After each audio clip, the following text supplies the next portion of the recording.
Buenas noches, bienvenidos todos a la sede de la Asamblea Amistosa Literaria. Hoy vamos a tener una conferencia, creo que bastante interesante.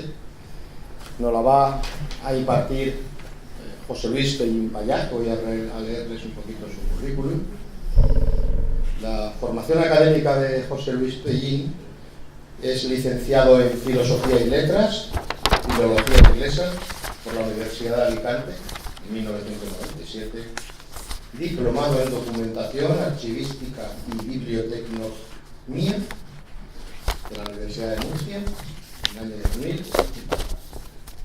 Tiene el curso de especialización en diversas materias, tanto de biblioteconomía, archivística y documentación, palabra más difícil hoy es.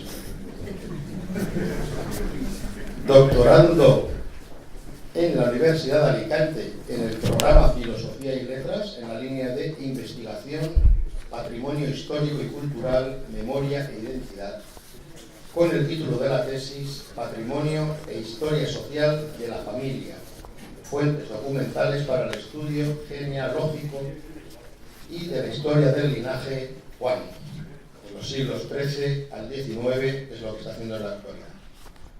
Su situación profesional en la actualidad, creo que por casi todos conocida: técnico de archivo, biblioteca, museo, patrimonio municipal y memoria histórica, director de la Casa Municipal de Cultura del Ayuntamiento de Novelda. El currículum es muy extenso, mucho más extenso, pero lo abreviamos a petición del conferenciante, porque si no, no me da tiempo a la conferencia. Muy bien.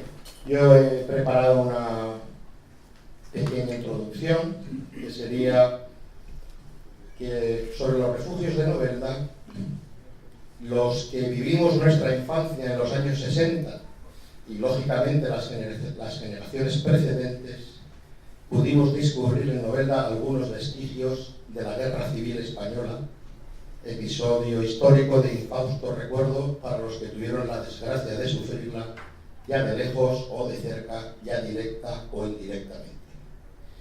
En nuestra pueril ignorancia, tomamos estas construcciones como elementos de juego en la interferencia, inocente solaz. Era allí, en los refugios antiaéreos repartidos por la ciudad, donde se juntaba toda una generación nacida en la posguerra tardía y que daba rienda suelta a su imaginación sin recabar en el sufrimiento y la angustia causante de su construcción. Mantengo un recuerdo imborrable de esos tiempos, de la curiosidad, del miedo escénico, del respeto que me producía asomarme a esas bocas oscuras, donde las incipientes escaleras me parecían la entrada del Averno, y donde pensaba que al final del túnel me estaría esperando el mismísimo Satanás. Una combinación de emociones irresistible para mi edad y que me tenía fascinado. Hoy, José Luis Pellín, con su excelente conferencia, nos va a hacer revivir aquellos tiempos. Para algunos será una experiencia histórica. Para otros muchos, además, será una experiencia emocional. Disfrutemos con nuestra historia. Muchas gracias, José Luis. Bien, hoy 28 de marzo es un día muy especial. Es muy especial porque hoy se celebra la muerte de Miguel Hernández, el 28 de marzo de 1942. También un día muy especial, el 28 de marzo de 1939, que los afortunados republicanos que pudieron salir del puerto de Alicante salieron rumbo a Orán y se salvaron de la represión. Hay que decir también que hubo dos novelderos que tuvieron la fortuna de poder embarcar. Otros miles se quedaron bajo. Entre ellos es Daniel Monzo y Francisco Palomero Saltet. Y también una tercera cosa, que hoy, desde el año pasado, hoy es el día conmemorativo y de homenaje de las víctimas de la guerra civil y de la dictadura. He planteado esta intervención como si fuera un recorrido pseudo-turístico por Novelda, no como una segmentación histórica, sino pensando más bien como el turismo de la memoria. Un recorrido por los lugares de la memoria, ya sean físicos o no físicos, inmateriales, que haya ocurrido hechos o acontecimientos en especial. Bien, empezamos. Gracias. Bien, Novelda, para enmarcar los refugios, estará en la segunda parte de la intervención. En Novelda empieza la primera constancia de la sublevación del general Franco el 5 de agosto de 1936. He querido ponerlo porque no es un punto principal del acta municipal, simplemente es un ruego y pregunta. Eso quiere decir que tampoco eran conocedores o eran conscientes de la magnitud de lo que estaba sucediendo. Simplemente en esta acta le están exigiendo a los concejales cedistas de la CEDA que programaran su fidelidad a la República y al orden constitucional. Esto es una lista de todos los concejales y alcaldes. A su frente, el alcalde José Martí Alberola, que por desgracia fue fusilado y todavía se conserva su cuerpo en una fosa común en el cementerio de Alicante. Nos vamos a 1937 porque es importante para saber la magnitud de los refugios. Los frentes, está a punto de encajarse el frente de Cataluña para quedarse el sureste y Levante. Bien, como lugares de la memoria, como no, hay que marcar primero al ayuntamiento, donde emana todo el poder civil y de donde toda la administración del municipio, salvo los primeros meses de la guerra, que fue un poco de debacle institucional, que no hubo control por ninguna parte, pero en el mes de septiembre y octubre se retoma el control municipal y se encauzan las cosas. Un lugar de la memoria, el ayuntamiento, como un lugar donde se decreta o se administra la emisión de moneda local. ¿Por qué se empieza a emitir moneda en papel? Pues porque el valor de la peseta había caído y era necesario que hubiera moneda fraccionaria para que el abastecimiento y el comercio local pudiera prosperar. Aparte también porque había que salvar el escollo de los acumuladores de moneda. Esta emisión empezó en 1967 hasta el 38. Eran de 25 céntimos, de 50 céntimos y una peseta. También otra parte importante es la colectivización de tierras. Después al inicio de la guerra, parte de los grandes propietarios salieron de Novelda, escaparon, se puede decir, y los que quedaron fueron pocos, pero las tierras fueron incautadas. No fueron incautadas por un ánimo belicista, sino simplemente porque había que dar de comer a la población, abastecer de trigo para el pan, ganado, leche, etc. Por lo tanto, hubo distintas colectividades que administraron esas tierras para producir bienes de consumo. La colectivización tenemos localizada cinco, que tenemos: la colectividad agrícola Karl Marx, la prosperidad, la agrícola La Protectora y la cooperativa campesina El Porvenir. Me he dejado para el final la colectividad agrícola Stajanov. Este nombre Stajanov no lo puedo asegurar, pero seguramente se deba a que cuando se inició la guerra hubo una brigada llamada Stajanov que vino a asesorar a la industria armamentística de España, de la España republicana.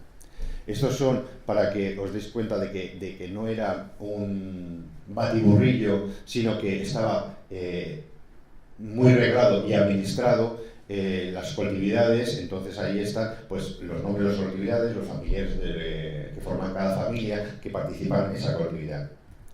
En esto también aparece que también habría que censar, pues para arar las tierras hacían falta mulas y caballos, etc. Aquí también, en la productora, aquí vemos una producción de trigo, que era de 8.000 kilos. Y también, como lugares de memoria, tenemos que marcar las entidades políticas, sindicales y sociales. Es importante porque cada institución, tanto proletaria como no proletaria, porque aquí también está la Iglesia, esto es una pequeña síntesis, que no caben todos, por supuesto. Cada uno tiene una historia pareja, pero unida entre sí. Otra institución asentada en Novelda, el SIRI, el Socorro Rojo Internacional.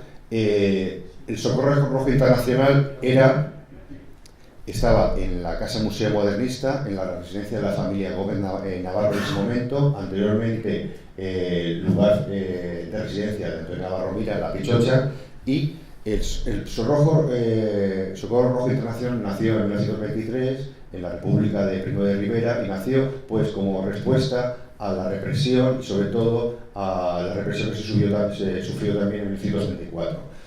¿A qué se dedicaba el Socorro Rojo Internacional? Era como si fuera la Cruz Roja pero del Partido Comunista. Se dedicaba pues a la atención de refugiados, a la gestión de los transportes, de todos los transportes, trenes y vehículos rodados, también pues sanidad con los hospitales militares o los hospitales de sangre. También podremos marcar como el Comité Local de Refugiados, que fue desde 1936, fue importante en Novelda porque era una zona de vanguardia donde venían a refugiarse y por supuesto había que mantenerlos, darles de vestir y de comer. Bajo de todo tenéis una pequeña relación de nombres de poblaciones que eran de distintas. A medida que la España republicana fuera ocupada por la España nacional, entonces había mucho desplazamiento de población. También lugares de reuniones públicas. He querido poner porque para mí es importante, es un símbolo en sí, en el periodo de la guerra. El templete de la Glorieta. Es un templete que en la parte de abajo había un bar donde era propio las reuniones o las veladas, etc. ¿Qué pasó después de la guerra? En la inmediata guerra, el ayuntamiento, los que mandaban en ese momento, decidieron que como un símbolo que era de la parte republicana o roja, como ellos lo marcaban, que tampoco es así, decidieron, no es porque estuviera mal o no estuvo deteriorado o no, sino decidieron simplemente arrasarlo, y que no hubiera testigo de lo que pasaba ahí. También el asilo de ancianos, las iglesias, tanto de San Roque como Santa Teresa de Jornet, el asilo como hospital de sangre militar, también la iglesia de Santa Teresa de Jornet como cárcel, la iglesia de San Roque como el cuerpo de milicias urbanas, y también la plaza de San Roque la he marcado como lugar de la memoria, como zona donde el ejército italiano, que entró el primero en Novelda, la división Littori, hizo su campamento. Los soldados, por supuesto, los oficiales fueron alojados en viviendas particulares que tuvieran cierto nivel. Ese también, que es poco conocido, el Pantano de Cid, o también llamado el Pantané de la República, es dentro de las cualquierizaciones o dentro de la política municipal de la época republicana en que se quería dar más afluente, más agua para el cultivo. Esto tiene que ver con que en la época de esa época fueron incautadas, no es la palabra, sino nacionalizadas todas las aguas supuestamente públicas. Yo recomiendo que si alguien tiene interés, que suba a la falda de Cid por la parte de Novelda, que vaya a verlo, porque es como si fuera una cápsula en el tiempo. Es una obra inconclusa, por supuesto, conserva el desahogo de la presa, está medio a construir, pero vemos los montones de piedra que se utilizaban para construir como si estuvieran amontonados ayer. Aparte, hay dos hornos de cal que están tal cual. Es una zona de un poco difícil acceso, por lo tanto se ha preservado en el tiempo. Esta se me ha repetido. Bien, la antigua ermita del cementerio viejo. La antigua es importante porque, bueno, pues en los primeros tiempos los meses a partir de julio, fue arrasada y bueno, no sé cómo decirlo, sino simplemente fue arrasada. Es importante porque el testigo que queda ahí, que ya no está en la Plaza de los Caídos, que todos conocemos. Eso son hitos de la guerra. También otra, que a principio de la guerra todos los edificios religiosos, tanto de enseñanza como de otros usos, simplemente que fueran titulares de la iglesia, fueron incautados. En este caso fue incautada por el Partido Comunista de España, el Partido Comunista, y por la izquierda republicana. ¿Qué sucedió? Bueno, pues que fue arrasada la iglesia y bueno, son cosas que pasan.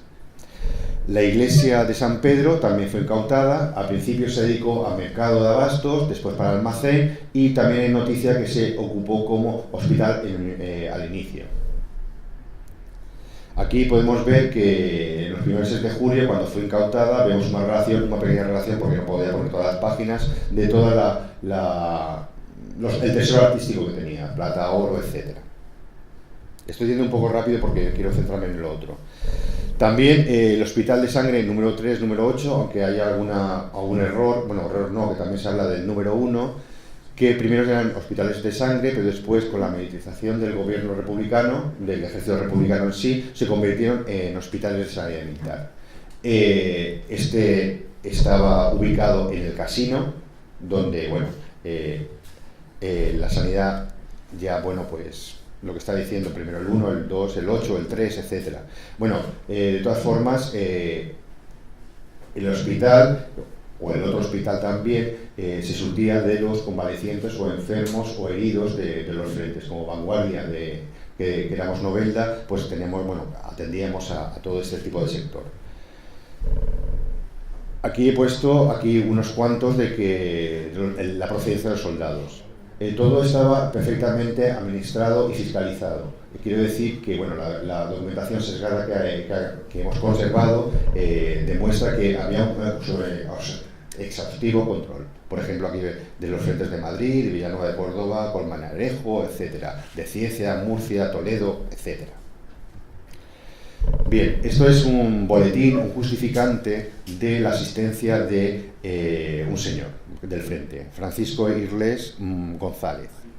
Esto tiene una peculiaridad, lo he puesto porque es interesante, porque nos ha llevado gracias a que los decretos de alcaldía del 40, 42 y 43 nos han llegado porque se reutilizó este papel y por la parte del reverso están los decretos de alcaldía de esos años. Y por eso nos han llegado ese tipo de... Podemos hacer exactamente una relación de la procedencia y los nombres de todos los enfermos que estuvieron aquí, o convalecientes. También la asignación de la población civil según las necesidades de guerra. No he puesto las fábricas porque hablaremos después, pero estaba perfectamente estructurado que, estaban en los colectivos de la prosperidad, industria textil, telégrafos, etc. Con esto quiero demostrar o dar a entender que la administración de la vida diaria estaba perfectamente estructurada, que no era un gobierno municipal anárquico, sino estructurado y eficiente. También, como en lugares de memoria, están las manifestaciones públicas. Por ejemplo, la manifestación pública del 1 de mayo, que fueron frecuentes, aparte de esa fecha especial del 1 de mayo, sino otras manifestaciones públicas. Novelda, desde 1903, hasta el primer año que inició la celebración del 1 de mayo, bueno, pues entonces, pues toda la simbología o referentes que lleve parejo al evento. También tenemos el Centro Cultural Gómez Tortosa, que fue la sede de la CNT FAI. Aquí tenemos historias, pero esto está en el archivo de la CNT. Y pues también podemos, el génesis existencial del mismo edificio durante el periodo de guerra, por ejemplo, podríamos hablar de su propietaria, de doña Antonia Luisa Gómez Tortosa Navarro. Lo que sucedió con ella, que fue, ¿cómo decirlo?, apresada y en primera instancia llevada a la segunda planta de su casa, donde era el servicio, incautada todo el edificio, y después, según distintas fuentes, unas otras que dicen que sí o que no, fue llevada al último piso del ayuntamiento, otros dicen que era donde estaba la cárcel del partido. Bueno, el caso que el alcalde José Martí Alberola fue el que, al tener conocimiento que la FAI, la CNT FAI de Elda venía para llevársela, y cuando ellos venían también eran conocidos como un poco así como los pistoleros, venían a darle el paseillo. dicen gente que, bueno, fuentes orales que tampoco puedo decir quién son, que una noche, antes de que viniera la CNT FAI, este alcalde la sacó de la casa, la llevó a la Casa Mira, los propietarios de la Casa Mira, y allí la escondió vestida de ancianita. Y con el tiempo fue llevada al puerto de Valencia, del puerto de Valencia llevada a Marsella, y de Marsella ya pasó a Burgos y se incorporó a la España Nacional, y al poco tiempo fue nombrada presidenta de la Acción Católica. También, como no, hay que hablar del santuario, de lo que sucedió al santuario. Todos conocemos los tiros de la portada o la destrucción de la imagen de la santa. La fábrica de las lonas, que todos conocemos pero que hoy no existe, fue también una fábrica incautada que se dedicó, según fuentes, en primero a municiones, pero no hay constancia de ello, solo hay una breve reseña, sino se dedicó a la confección y elaboración de uniformes, petates y tiendas de campaña. Según lo que me han contado, después de la guerra, la fábrica de las lonas se quedó llena de material, de lino y algodón, que desapareció al poco tiempo por distintas razones, los dueños o los cuadros de militares o civiles.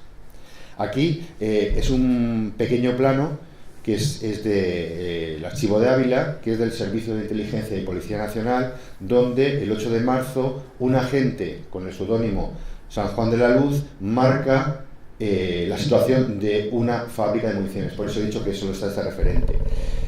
Como vanguardia es importante hablar de la quinta columna. A medida que se acercaba el final de la guerra y el territorio republicano iba menguando, sobre todo con el gobierno de Crin aquí cerca en Elda, también como el puerto de salida Alicante, es algo que está muy pendiente de estudio por los investigadores locales o no locales, de estudiar la quinta columna, el espionaje en sí, porque Novelda era un lugar de tránsito, tanto para dirección al frente como para el puerto de salida.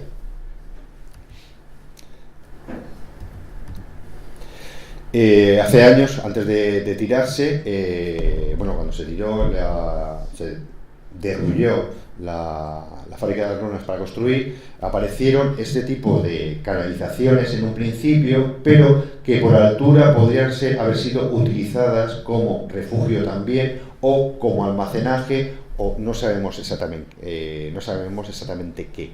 Es algo que queda pendiente por investigar, así que lo pongo por si alguien se anima y va a ello. Porque aquí vemos en esta fotografía que hay salientes, uno a la izquierda mía, otro en el frente, uno que está colmatado, pero que evidentemente son salidas. También otro tema de la memoria que se puede hablar perfectamente es el abasto y el racionamiento. Dentro del racionamiento, el mercado negro, el extraperlo, etcétera. También, como no, hay que hablar de la educación basada en el krausismo, o lo que era de Jiménez de los Ríos, o el Instituto de Libre Enseñanza. Era un cambio totalmente de educación que se basaba en la vida misma y en la naturaleza, en el libre pensamiento en sí. No era enseñar, sino enseñar a pensar. Eso también, es las colonias escolares, que fueron importantes durante el 35 hasta prácticamente casi al final de la guerra, aunque fueron menores después, cuando fueron de los años más tensos de la guerra, del 38 al 39. Aquí también es un pequeño homenaje a la comunidad educativa, a los profesores y profesoras, a los maestros y maestros, y he querido poner en el centro a don Víctor Huertas, que fue maestro nacional, en ese caso como se llamaba, en Novelda, y que tuvo la desgracia de no poder escapar y apresado y fusilado. Bien, como cárceles en la Novelda republicana tenemos a la cárcel del partido, que está marcada con una flecha, que es donde estaban los antiguos juzgados, y bajo estaba la cárcel. Durante la guerra tenemos las iglesias de San Pedro, la iglesia de San Roque, la de Santa Teresa de Jornet y la cárcel del partido judicial, que la acabo de marcar. No tenemos constancia de por ahora, de ningún hecho conflictivo o contundente. Sí que tenemos constancia, que los presos, si no eran liberados, eran trasladados al reformatorio de adultos de Alicante o al castillo de Santa Bárbara de Alicante en sí. Aquí es una relación posterior a la guerra, por supuesto, de los detenidos políticos en la época, que llamaban roja, en la época republicana. Si veis, hay algunos que son trasladados al castillo de Santa Bárbara, que es una gran mayoría, y algunos liberados. En cárceles o campos de concentración después de la guerra. Al finalizar la guerra, al inicio del nuevo régimen, según fuentes orales, no hemos encontrado hasta ayer ninguna referencia en que las primeras cárceles, hasta que se construyó la antigua cárcel que se convirtió en el reformatorio de adultos dependiente de Alicante, esta es la descripción en sí, y esto es donde están. Estaba situado las dos cárceles donde se concentraba todos los republicanos que se quedaron aquí, en la calle Colón número 2, que ahora no existe, por supuesto, una nave de 40 metros de longitud, planta baja y piso. Vale, y el propietario Francisco Martínez Navarro. Otra en Avenida de Carlos Sotelo, número 1, que no lo he comprobado, pero imagino que será Travesía, que era un edificio de almacén, piso bajo, alto, con capacidad, con habitación 1 y salón, de propietario de un tal Amparo Rizo Cantó. Después de la inmediata posguerra hubo una relación detallada, aparte de la documentación que se incautó a todas las entidades sindicales y políticas, tanto al mismo ayuntamiento, que sirvieron como instrumentos para identificar los elementos subversivos en ese momento, que se entendía así. Bien, la antigua cárcel, el reformatorio de adultos de Novelda, la prisión, empezó las indagaciones o gestiones municipales el 30 de noviembre del 39, se continuaron en diciembre de ese mismo año, y a principios de los 40 ya teníamos cárcel aquí. Y lo he puesto también esto porque también consideraban las autoridades municipales de ese momento que era bueno para la industria y el comercio de la población. Simplemente supongo que querrían recaudar fondos, etc. El sistema de presos que teníamos en la cárcel de aquí de Novelda era, redención de penas por trabajo, que yo creo que todos sabemos que a los presos se dedicaban a hacer escobas, esculturas en escayola que después se pintaban de motivos religiosos. Esta es que también se conserva de una relación nominal de presos, que no es por los presos en sí, sino lo que hay que tener en cuenta es su producción, su trabajo, que es el importe, el descuento del Estado, y por lo tanto al final sería lo que recibiría la familia. Llegamos ya a los refugios antiaéreos. El 1 de mayo, en el periódico Reflejos, se anuncia que el 2 de mayo empiezan inmediatamente la construcción de los refugios. ¿Qué sucede? Se hace una suscripción municipal, pública, para que todo el mundo aporte, que están al final, donde está el periódico roto, ahí donde está la suscripción, y la gente aporta para recaudar dinero, ya que el gobierno central ha decidido que es necesario, que ya se creó en el 36 la Junta de Defensa Pasiva Nacional, de crear refugios para guarecer y evitar las víctimas en los posibles ataques antiaéreos. Hay que decir que Novelda nunca cayó en ninguna bomba. Hay que pensar también por qué no cayó, y también hay que pensar por qué hay tanto refugio. Esta tarde he llamado a unos cuantos colegas, y para que nos hagamos una idea, en Sachs hay 2 refugios, en PT3, en Monóvar solo hay 2, en el aeródromo de Londón, en Aspe 3, Elda 4, en Monforte 0, porque eso tenía 8 nidos de ametralladoras. En este plano, que no he podido modificarlo, voy a levantarme, tenemos cuando me refiero a datados o contrastados, quiero decir que están respaldados por documentación. Tenemos 12 refugios, han salido 2 más, que tenemos en el ayuntamiento, que sería desde La Lonja hasta el final de la Plaza de España, antigua calle Tomás Alradenda, Se supone que hay otro aquí, tenemos otro que va de la Plaza de Aurora por la calle Jorge Juan, tenemos también en el mercado, se supone que son dos, otro en la calle Manuel Alberola, otro en la antigua Plaza del Imperio de la Victoria, hoy País Valencià, otro en la calle del Casino, no sabemos si la entrada estará por aquí o estará por aquí, otra que en la antigua calle Pedro García, creo que es, hoy Jaume II, porque toda esta parte, toda esta sección existía antes de la guerra. Después nos vamos a la glorieta, que tenemos Hernán Cortés, San Alfonso, General Márquez de la Romana y, bueno, esta calle que no recuerdo cómo se llama. Luis Calvera. Bien, y el entramado no es este solo, sino que ahora veremos que otros en la calle San Rafael y Menéndez Pelayo.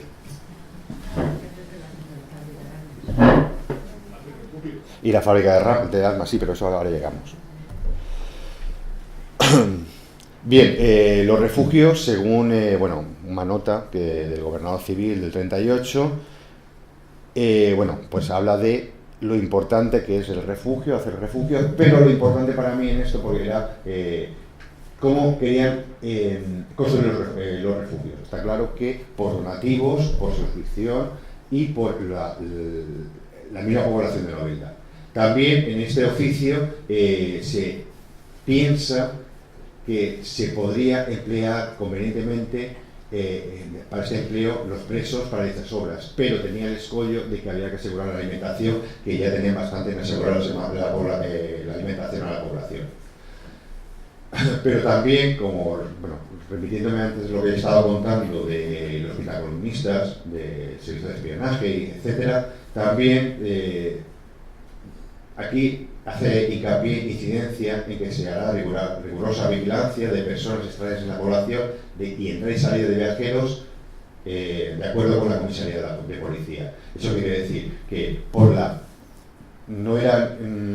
Novelda no era estanco, sino que era muy permeable, al ser de paso también. Por lo tanto, los mandos militares del general Franco de Burgos estaban muy al tanto de lo que sucedía en Novelda. De hecho, según los informes que hay en el archivo de Ávila del Ejército, hay informes en que saben detalladamente lo que sucede en Novelda, qué hay en Novelda y sobre todo qué fábricas hay, porque eran de interés general para él. Aquí está la relación de refugios, que bueno, lo más importante es para ver la capacidad de personas, los metros cuadrados, etc. Vale. Bien, y lo importante de esto es la capacidad, bueno, las entradas, salidas de cada refugio. Bueno, este es el último de que ha habido alguna mención, pero no tenemos en la documentación ningún dato, por eso está sin datos. Pero lo importante es ver también la capacidad, que son 15.355 personas. Eso quiere decir, en esa época, en el periodo de guerra, Novelda tenía censada 9.000 personas.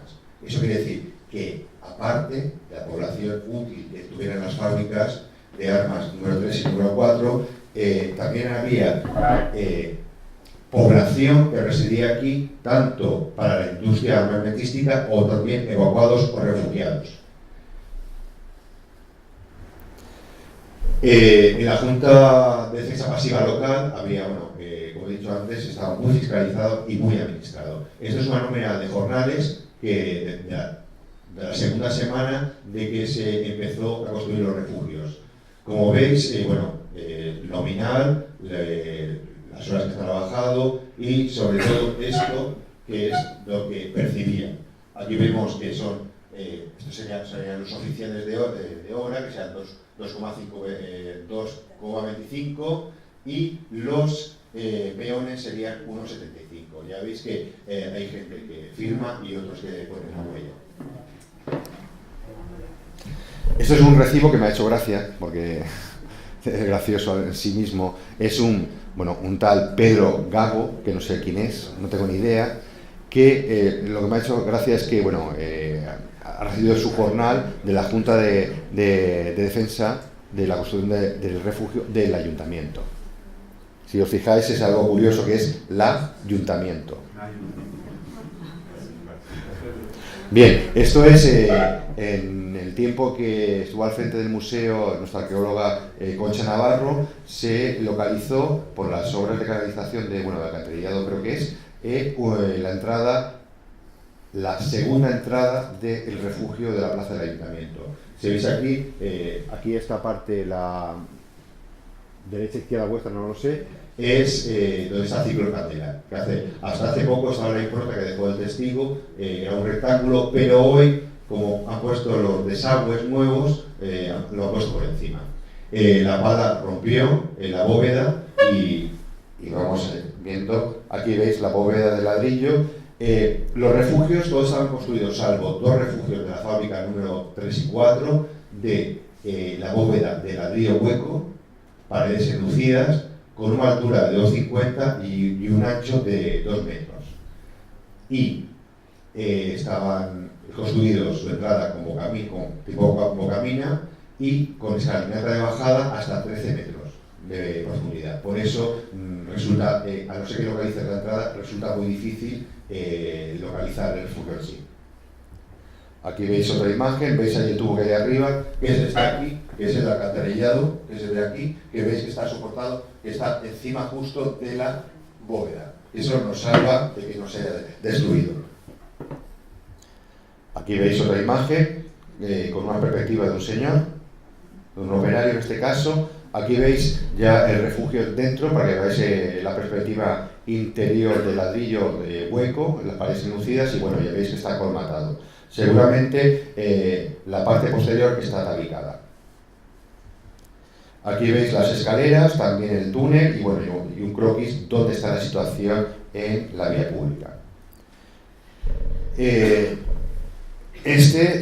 Donde está la flecha, aquí es la otra entrada del refugio que está detrás. Todos recordamos, bueno, yo que tengo un poco de años también, recordamos que aquí había una habitación que estaba el filiado de rentas y justo detrás, dentro, está la entrada.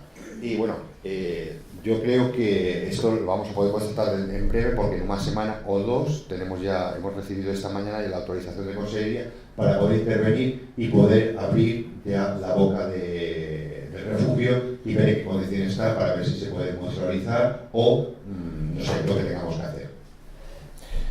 Lo que quiero decir también que igual que no quiero ir al rebufo de otras ciudades como la de Alicante, pero como lugares de memoria, lugares de arquitectura de la guerra civil, también es un recurso turístico que se tiene que implementar y fomentar y difundir. Novelda es un pueblo rico en historia y creo que entre todos, con un poquito de amor, debemos de difundirla y hacerla valer. Y sobre todo, tanto en lugares de memoria como en lugares físicos, lugares de hechos o acontecimientos, si no se convierte en utilidad como recurso turístico, no hay nada que hacer, está abocado al fracaso siempre. Bien, este es el plano datado en el 38 del refugio de la calle Marqués de la Romana.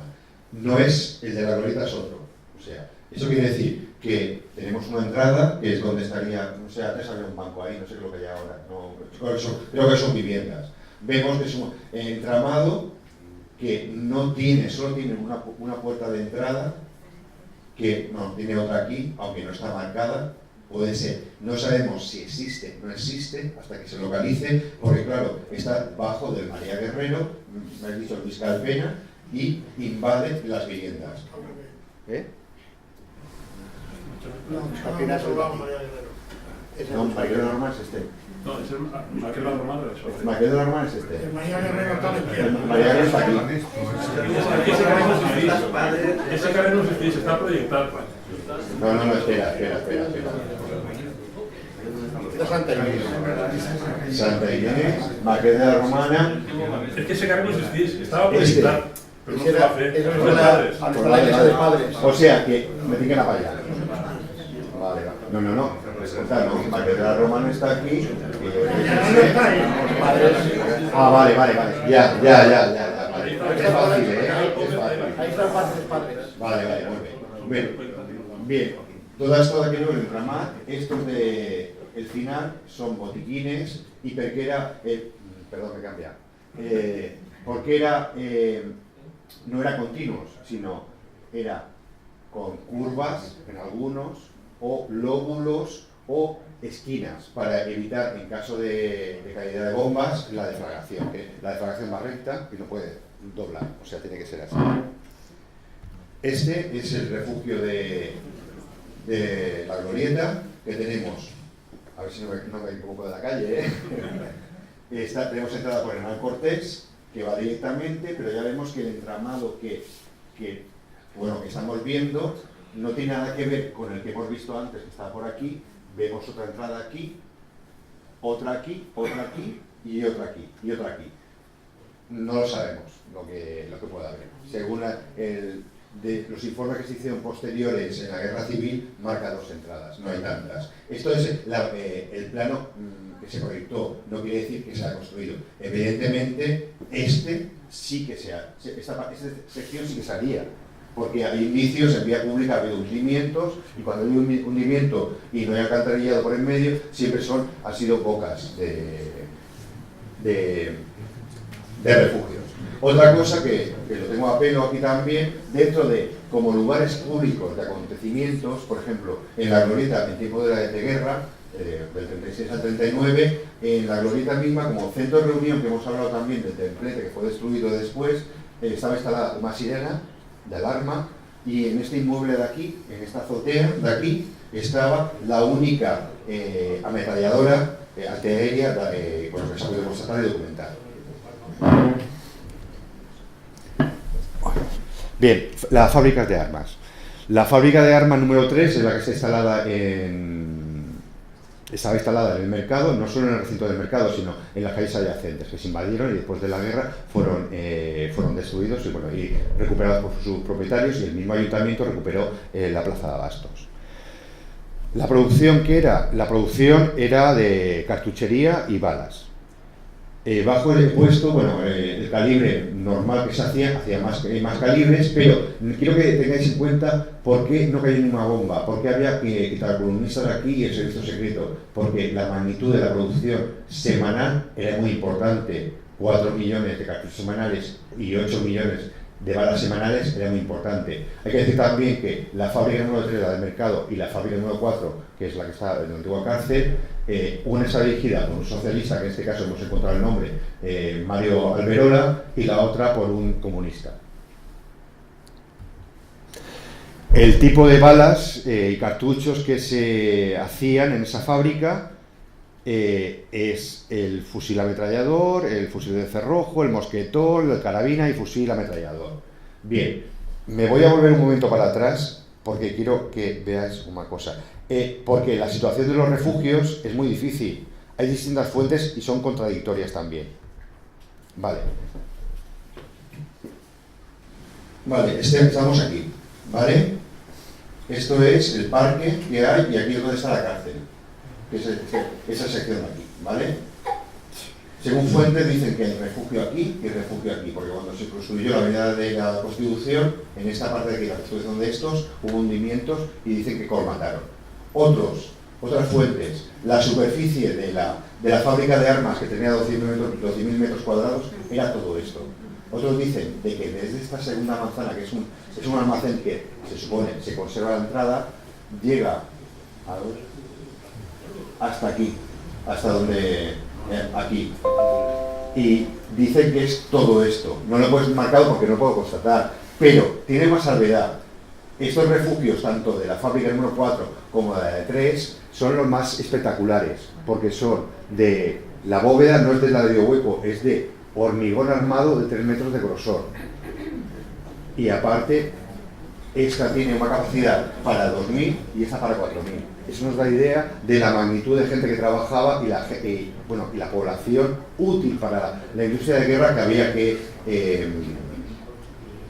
salvar o procurar que no sufriera daño para salvaguardar sobre todo la producción armamentística para la continuación de la guerra. Bueno, pues lo que estaba diciendo, de aquí a allí, otras fuentes dicen que en esta esquina ha sido siempre endémico, o no sé cómo llamarlo, que antes aquí había un bupi de publicidad, aquí, en esta esquina. Pues ahí, justo debajo, el ayuntamiento durante mucho tiempo ha tenido que asfaltar y reasfaltar, tirar hormigón porque había frecuentes hundimientos aquí. según gente muy mayor que vive por esta zona, me ha hablado de que está Aibabuca ahí, que ellos de pequeños, en la inmediata posguerra, han entrado o han salido por ahí.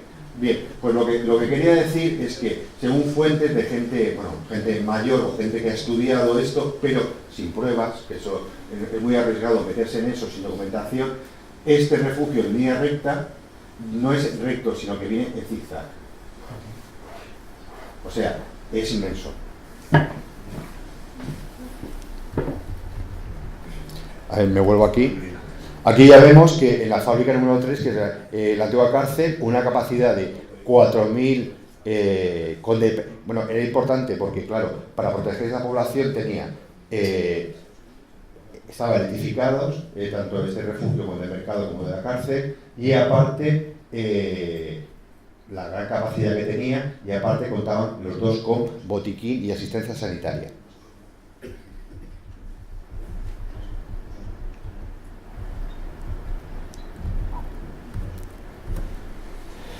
Bien, esto es la incidencia que he dicho antes con los contracolumnistas. Estos son partes de los informes que enviaban los agentes al cuartel general de Burgos, del general Franco. En principio se llamó al principio de la guerra, del 36, Servicio de Información de la Frontera Nordeste de España, y después ya se normalizó en el 38 como el Servicio de Información y Policía Nacional. Bien, aquí vemos unos pequeños mensajes en que en el 37 se está construyendo una fábrica de municiones que a finales de mes empezará a funcionar. También en el 37 marca como Novelda como lugar de instrucción militar para la población civil, miliciana o militar. También en el 38 se informa que este pueblo está instalada la mejor fábrica de cartuchería de España y con la maquinaria más moderna de España, dirigida por un joven de los más capacitados de la Escuela de Ingenieros, de tal, etc., produciendo millones de cartuchos diarios. Son datos importantes por la permeabilidad de los frentes, etc. Y dándole la importancia, porque esto también requiere que la población o la comunidad académica o científica o investigadora local que se dedique a estas materias, porque es muy importante, porque no somos conscientes de la magnitud de la historia que tiene Novelda muchas veces, y sobre todo del papel que jugó Novelda en la guerra, porque pensamos que porque Negrín estuvo en Elda está ya hecho y fue el foco de poder, pero Elda tenía escasa industria armamentística, solo 4 refugios antiaéreos, y nosotros soportamos una población aproximada de unos 4.000 hombres, aparte de lo que está diciendo ahí, 4.000 hombres que se dedicaban tanto a la cárcel como a la fábrica de armas número 3, que era la cárcel, y la número 4, que era la antigua cárcel. La fábrica número 4 no se dedicaba a hacer...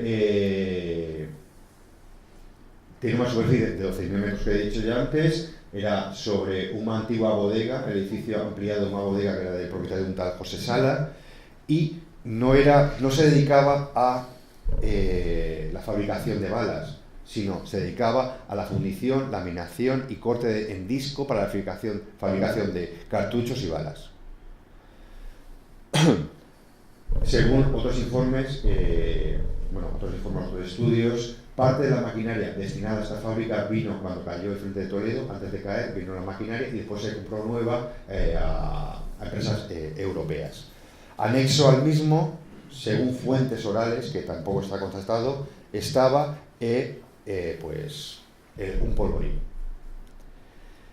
Bien, la producción semanal, ya he dicho que esta fábrica está dirigida por la CNTFAI. La producción semanal era de 112.000 kilogramos de metal, zinc, cobre y similares. Es importante el dato.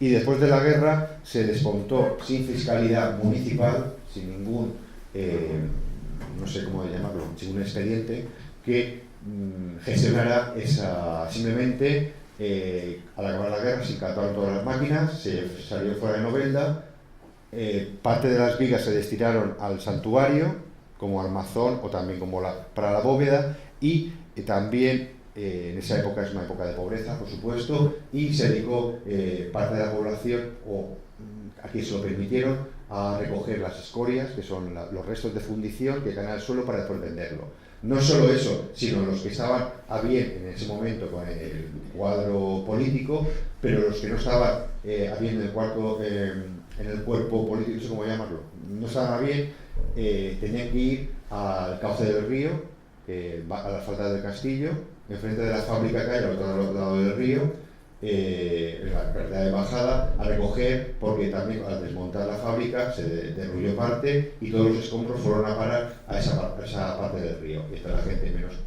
que quería buscarse un poco, llamarlo así, entre comillas, la vida, iba a recoger a esas escombreras las escorias de la fundición para después venderlas y bueno, se supone que para después subsistir. Esto es una foto del 43-44, aquí vemos que es toda la planta, esto sería la Avenida de la Constitución, vemos toda la planta, está desmontada ya, y vemos aquí sería la antigua cárcel, estaría por aquí. Aquí es importante que nos fijemos en el portón de entrada, esto sería el Centenero, y vemos bueno, toda la superficie y bueno, todo, y se supone que el refugio saldría por una parte de aquí y iría directamente para allá. Bien, esta es una foto actual para que veamos la manzana, que sería esta, los 12.000 metros. Bueno, pero no es tiempo, me he ido así. Aquí tenemos la antigua cárcel. Es lo que queda ahora. Se supone que de un almacén de esta parte de aquí es donde sale el refugio. Porque hemos visto que el refugio tiene dos entradas, una entrada y salida. Estas son unas fotos que gracias al investigador Miguel Ángel Cantó le facilitó al archivo y vemos ahí el portón que os he dicho antes que es este. Aquí está el testigo de la entrada, que estaría la cárcel aquí, que es esta parte de aquí, y los testigos que nos hemos guiado para saberlo si aquí calle ahora, fijaros en esto de aquí, son los testigos que quedan. Es una foto después en el 39, cuando ya entraron las tropas italianas, que se asentaron ahí también, y bueno, están haciendo pues, pasándolo bien, creo que son. Simplemente corriendo, jugando, ahí tenemos aquí, no conozco a nadie, si alguien conoce que me lo diga, porque esto se supone que serán cuadros civiles, políticos de Novelda, los que van de paisano. Aquí también, bueno, pues están divirtiéndose con el saco y supongo que será la jarra que hay arriba, sería pues para destrozarla o no sé, para jugar. Bien, después de la guerra, ¿qué sucede con los refugios? El gobierno municipal se constituye el 8 de abril, el 28 de abril es el último comisión pleno del ayuntamiento, el 28 de marzo es el último pleno municipal republicano que coincide con la salida de, bueno, las tres fechas que di, bueno, las dos fechas de, no, primera, perdón, una, la del Estambul. Los concejales que quedaron fueron los que pensaron que no tenían que huir, los otros huyeron. Bien, aquí el teniente del cuerpo jurídico militar, en nombre del excelentísimo general del jefe del cuerpo del ejército centro, que es una forma de dulcificar también esto, porque antes de esta fecha que empezó a dulcificarse este nombre, cuerpo del ejército centro, antes se denominaban el cuerpo del ejército de ocupación. Aquí tenemos que entonces ya viene la labor administrativa. ¿Qué sucede? Por supuesto, Franco no la tenía todas en sí. Sabía lo que había hecho, que era se vuelve militar, una dictadura que vino después. Entonces ya empezó a estructurarse también, vamos a ver, ha ganado la guerra, pues hay que preparar la defensa del nuevo gobierno. Entonces se empiezan a censar todos los refugios útiles, no quiere decir que sean todos, los útiles, que aquí tenemos, creo que son 10, y empieza a montarse, bueno, a montarse no, ya por decreto también lo montó en su gobierno de Burgos en el 36 también, la defensa pasiva nacional, también la provincial y lo que nos interesa a nosotros, la defensa pasiva local. Se crea un organigrama con las fases siguientes, el organigrama, bueno, la organización, reclutamiento, evacuación, dispersión, etc. Tenemos algo importante, el cuarto, el quinto, el sexto y el socorro, ¿vale? Alarma, oscurecimiento, o sea que si van a caer bombas, que tiene que guarecerse la población, hay que quitar la iluminación, los refugios, que hay que asegurar su mantenimiento, el peligro de incendios, el socorro Y el noveno me llama la que es el albergue, que es si han caído bombas, atender a la población y sobre todo el patrimonio histórico, artístico, que es importante, me ha sorprendido. Estos son el cuadro de Defensa Pasiva Nacional, que es la local, que su jefe fue José Puerto Jover, que era el jefe de prisión en ese momento, y era muy metódico porque también pone aquí teléfono de los mismos, tal, y lugares donde no está en sus horas de trabajo, pues en el casino, el ayuntamiento, etc.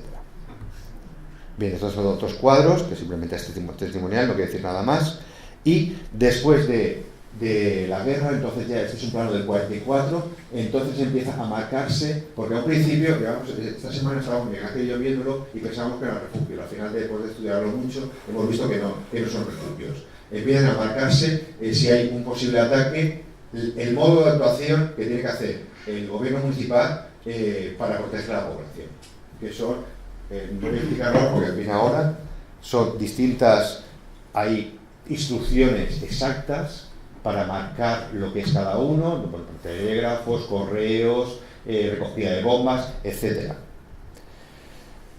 Esta es una sección también que es del mismo plano, que es para que veáis la situación, casino, tal. Bien, lo que quería... Bien. Después de la guerra, en las arcas municipales no hay dinero. También hay que procurar, con todos los refugios que hay, poder guarecer a toda la población. No era posible. Entonces se tomó la opción de que aquí que es el Castell, el Barranquet y el Campet, crear refugios a cielo abierto. Eso quiere decir grandes franjas en U que se puedan meter a bastante profundidad, pero a cielo abierto. No cubrirlos. Estos son otros. Y bien, y aquí ya hemos podido ya marcar por la psicología y por la señalética anterior que hemos visto. Aquí vemos que se marca los lugares de interés, que es el teléfono, el correos, el telégrafos. En la parte, esto es la Emilio Castelar, el Gran Cortés, se marca el hospital, el dispensario, telégrafos, dispensario almacén, recogida de bombas, que son estos, almacén víveres, etc. Se estructura muy estricto en el caso de ataque. ¿Qué sucede? El mantenimiento de refugios se conservó hasta finales de los 50. Con el reconocimiento del gobierno del general Franco por parte de Estados Unidos, de que dejó de ser tan prioritario, aunque continuó hasta los 70 su posible mantenimiento, por lo menos asegurando no su destrucción por un posible uso. ¿Qué eran las preocupaciones que había? Pues la Jefatura Nacional de Defensa Pasiva era sobre todo las nuevas tácticas bélicas, los gaseados, o sea, gases irritantes, sofocantes, resificantes, tóxicos generales. Por supuesto, después todo el procedimiento iba parejo, los síntomas, cómo había que ser tratado, el tipo de auxilio y dónde había que ir. También, esto es del 47, también el nuevo tipo de guerra, que lo he puesto aquí, no se verá, pero es la guerra atómica. También se estaba barajando esa posibilidad de reutilización de los refugios que teníamos para poder hacer la población. Evidentemente, a sabiendas de hoy, ese recurso de los refugios no vale para nada. Y bien, espero no haber cansado mucho y gracias por vuestro interés y por supuesto está abierto si alguien quiere aportar algo o decir algo, yo encantado. Gracias.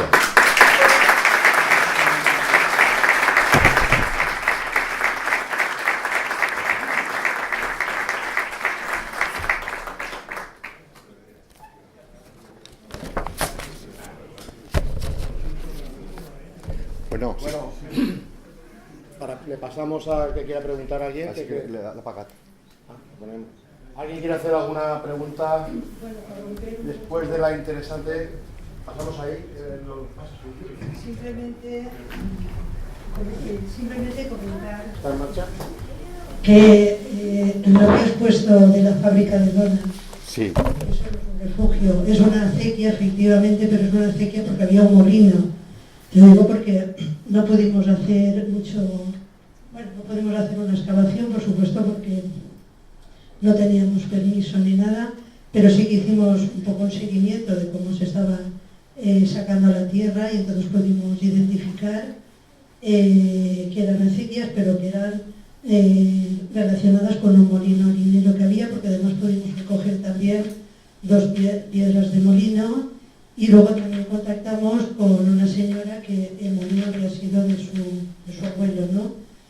Y habría que haber estudiado, bueno, es una cosa que se puede estudiar más, pero que, como has comentado, que podría ser un refugio, no era un refugio, era simplemente cogía el agua de la derivación que venía de las aguas que venían por la acequia mayor, y luego desembocaban al río. O sea que era un molino harinero que estuvo funcionando a finales del siglo XIX, principios del XX. Molt bé, pues moltes gràcies, Concha, per dir-me. David. Buenas noches, agradecerte, José Luis, que nos traigas a la memoria hoy todo lo que nos has contado. La fábrica de lonas también fue anteriormente una bodega, entonces a mí me ha recordado un poco a que podría ser alguna conducción interior, no lo sé tampoco. Sí, no, pero es que mi planteamiento, perdona David, es que atisbaba que podía ser una acequia, pero me refiero por el cubitaje, si podía ser utilizado como refugio. No lo sé, porque también está el dilema de que no sabemos si están censados, pero no sabemos si eran suficientes o si habían más, porque se censaron después de la guerra los útiles, los inútiles no, o sea que no, era también especular un poco. Ya, pero es que ahí no solamente se encontró la salida, sino también de donde recogía el agua. Vale, pues entonces está claro. Lo que sí que es verdad que la fábrica de lonas intervino activamente creando diferentes cosas para el frente, porque colaboró con la SICEP, de la Sociedad de Industria de Calzado Delta y Petrel, que era importante, que abastecía al Ministerio, abastecía de calzado y abastecía de cualquier cosa que llevara ejecución de cueros.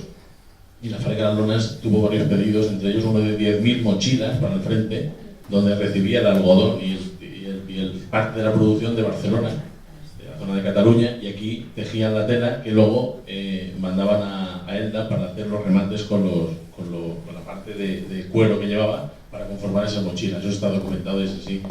Y también hubo una industria como aportación curiosa, que la antigua fábrica de jabones de Antonio Pérez Navarro, que era conocida como el Caneo, la familia de Juan, eran industrias de jabones TNT, y que muchos de esos jabones los marcaban con el sello que pone Industria de Jabones TNT, del cual conservamos un jabón que se lee perfectamente lo de jabones TNT. También pasó algo parecido en Monóvar, que se incautaron las fábricas de jabones que eran importantes. Todas las fábricas se incautaron. Y bueno, hay un matiz. Yo quería preguntarte y también aportarte. En tema de economía de guerra, hay que diferenciar incautaciones de socializaciones y de colectivizaciones. Las colectivizaciones normalmente estaban asociadas al tema agrario, donde se reunían... Pero perdona, David, una colectivización requiere antes la incautación de bienes. Sí, hubo incautaciones directas, por ejemplo, como fueron de los coches de la Novelense, de los autobuses del Resovia... Una cosa para que le interese. Hace una semana... la diferenciación, pero sé que al final hay diferentes estados donde intervinieron. ¿Vale? Mira, en el archivo Pares, que es una base de datos tal inmensa, el Centro de Memoria de Salamanca ha actualizado hace 2 semanas y ha volcado los expedientes de incautación de Novelda, de todas las fincas. O sea que sí, aquí es mogollón, ¿eh? Decir que sí viene, porque por ejemplo, al Besó, a mi bisabuelo, se llevaron varios autobuses y le dejaron papel. No se lo devolvían, ¿eh? Como la Novelense, efectivamente. Las gasolineras también fueron incautadas. Todo lo que eran bienes de interés general directamente fueron incautados. Es decir, te lo quito y punto. Y luego, pero no bienes de interés general, bienes de control. Bueno, sí. Para controlar. Y luego las empresas sí que es verdad que funcionaban con un control obrero interno, porque muchas facturas que tenemos que están como control obrero interno de la propia sociedad, y algunas fueron socializadas y otras colectivizadas. Creo que había diferentes modos de actuar. En algunas Creo que la por diferencia, aquello. David, es que No. socializar es que un cuadro político, CNT, comunista socialista, se hace con la gestión, y colectivización es que se colectiviza para un grupo de familias. Correcto. Creo que, este nivel. creo que va por ahí. Pues sí, va en función del nivel de intervención. Entonces yo, en muchos documentos o en alguna factura aparece colectivizada, incautada o socializada, o a lo mejor intervenida, en algún caso militarizada, que no es el caso. Ya. Luego, la munición de Novelda, lo que yo sé es que llevan unas marcas concretas. Yo no lo sé exactamente, yo creo que lleva una estrella y un número. No lo sé, David. Tampoco lo sé bien, no lo sé, pero sé que... No lo sé muy bien, por eso no me he metido ahí. Correcto. Yo no lo sé, pero creo que por gente que sí que conoce el tema de la balística o que ha estudiado esto, lleva una marca especial que ellos, la gente que sabe de armamento, la reconoce, como que se ha hecho en esta zona, ¿vale? Yo no sé exactamente cuál es. Y bueno, lo que me he acordado, te lo he contado. Muchas gracias, David. Muchas gracias. Bueno, sin querer ser, Negrín no estuvo en Elda, ¿eh? P3.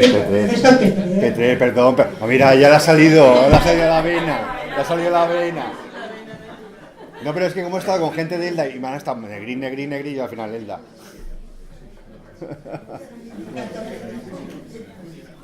Yo te quería preguntar una cosa, José Luis. Has hablado de que se fabricaban 8 millones y medio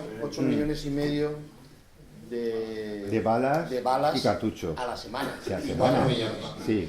Y has dejado en el aire, luego lo que has dicho, de por qué no se bombardeó tan importantísima industria. Sí. Evidentemente, para el gobierno de Burgos del general Franco, la industria era prioritaria, porque se acabaría la guerra, pero la situación europea era la que había. Igual tenía que estar en Eliza para defenderse o para apoyar a los alemanes o lo que fuera. Por lo tanto, no es que, por ejemplo, cuando acabó la guerra, toda la maquinaria que obraba aquí en Novelda desapareciera en sí, sino simplemente se trasladó. ¿Qué pasa? Que en una época de penurias y por el camino se perdían las cosas, etcétera. Pero que, bueno, tu pregunta creo que te la he contestado, no lo sé. Sí, que era una cuestión Era una cuestión estratégica. O sea, que pensaban que lo iban a utilizar. Lo que quiero hacer incidencia es que es muy curioso que los pueblos que están al contorno tengan tan pocos refugios y Novelda tenga 14. Es muy peculiar y algo digno de estudio porque es importante. El primer argumento, la industria que había aquí, de producción armamentística. Sí, pero esto es un recurrente entre los novelderos, Que hay una especie de mito de que había alguien que no quería que se bombardease Novelda. O sea, se han hecho muchas elucubraciones a ese respecto. Yo creo que tiene que haber una verdad única que desconocemos y todavía Bueno, pues está abierta la puerta. no la hemos podido saber. No sé si Yo Pau, vamos. a lo mejor puede saber algo o puede decirnos algo al respecto. La cuestión evidentemente de ser estratégica sí que era importante, porque fijaos que vinieron hasta incluso un noveldero a bombardear Alicante. Puede haber venido unos cuantos kilómetros más. ¿Por qué no viene? Porque como dice él, evidentemente, está la parte que es proclive a los aliados y la parte que es proclive al eje. Entonces, ¿qué pasa? Realmente ya cuando empieza eso a funcionar ya tienen bastante predominio los nacionales del cielo. Podrían haberlo hecho. No lo hicieron porque una vez terminadas sí les hubiera interesado. Claro. Después de eso lo cogieron y me lo mandaron después a los altos orden de segundo, toda la producción de material que había y todas las maquinarias lo mandaron allí. Es cierto, parece muy lógico. La suposición, ¿eh? No, puede ser otra, pero... Puede ser otra. Sí, pero quitámoslo de esa mano de salvadora, de ángel que decían que había, que impedía. Se bombardeara Novelda, que eso es un mito. Bien, ¿alguien más quiere hacer alguna pregunta? ¿Está interesado, ahora que tiene aquí a los máximos conocedores de la historia de Novelda? A José Luis. Bueno, yo felicitar a José Luis por todo el trabajo que ha hecho el archivo y animar a los investigadores jóvenes de aquí de Novelda o de todos los sitios, porque me apetece hasta a mí meterme en un tema que me viene muy lejano, ¿no?, de mi tema, pero me parece que Novelda tiene una documentación maravillosa, interesantísima y que no se conoce nada. No, yo quiero añadir una cosa a Concha, porque si te has dicho que había un ángel que protegía a Novelda, que puede ser o no puede ser, sí que había un ángel que protegió a los archivos de Novelda. Es muy raro que en pueblos que estarán, por ejemplo, Aspe, Monforte Menos, Elda, Petrer, fueron arrasados. En Novelda se respetó propiedad, notarías, archivo municipal, el eclesiástico, se respetó todo y tenemos la fortuna de tener un gran fondo, el de la Comunidad de Aguas, por ejemplo. Todo lo que era tu tipo de propiedad o fiscal y impuestos y tal, se conserva todo. Tenemos mucha fortuna de tener ese fondo en Novelda, abierto a la documentación, por supuesto, a la investigación. O sea que yo como Concha, que vengan. Bueno, pues nada, si alguien recoge el guante que lanza Concha y lanza José Luis, aquí tienen a la Asamblea Amistosa Literaria para poder exponer todo lo que descubran. Muchas gracias a todos y hasta la próxima.